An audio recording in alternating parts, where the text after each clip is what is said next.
Entre les publicacions recents que tenim a l'abast a les llibreries i papereries, se'n troba una molt pussolenca, Els somriures de la pena, títol del darrer llibre de Manel Alonso i Català, Donada Edicions.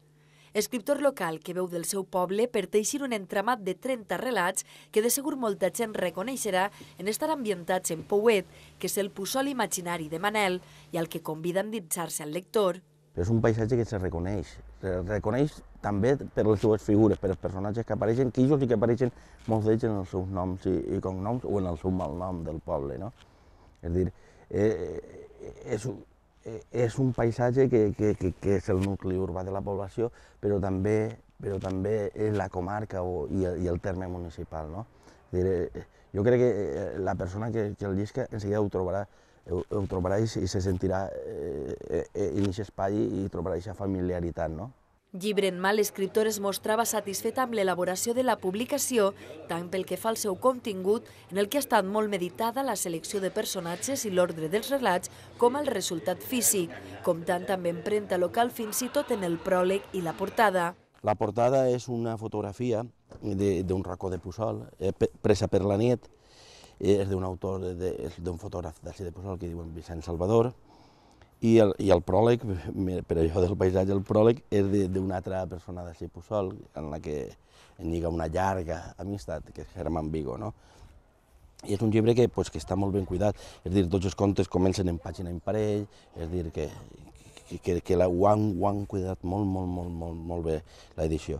Alonso i Català, en Els somriures de la pena, plasma anys de recopilació d'històries reals, records d'amics, veïns i coneguts i retalls de vivències personals, com un artesà de la paraula, segons el prologuista, que li dona sentit literari al relat.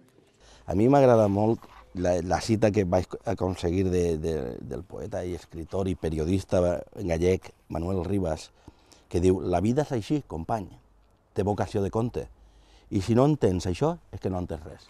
És a dir, d'alguna manera els contes estan esperant, és a dir, la realitat està plena d'històries, està plena de personatges interessants i tu només tens que anar a agafar-los i literaturitzar.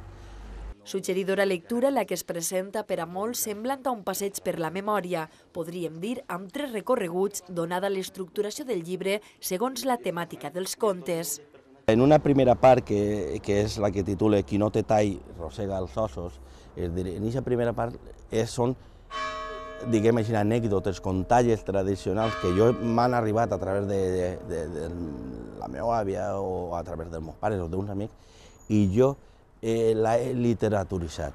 És a dir, així és quasi sempre el personatge protagonista que parla en primera persona i sempre hi ha un trasfondo en el que apareix la mort. És a dir, la mort està present d'una manera que a vegades pren cos, fins i tot en el primer dels contes la mort és un dels personatges que estan a la taverna. Visions d'infantesa que evolucionen cap a anhels de joventut i anècdotes localistes de caire universal que amb tendresa i ironia desgrana l'escriptor, confluint totes en un ambient molt familiar. I després entra Memòries sense cistell, de les plantes al clatell, que és un recull de relats en el que estan basats molt sovint en la meva infantesa. La meva infantesa i part de l'adolescència. És a dir, ahir seria d'alguna manera relats que parteixen de la pròpia biografia, però és una biografia que comparteixes amb altra gent, la biografia quan vas a l'escola i tu no estàs a soles. En la meva classe hi havia quasi bé 50 persones. És a dir, és el món ixe, el de la segona part, que és el més extens.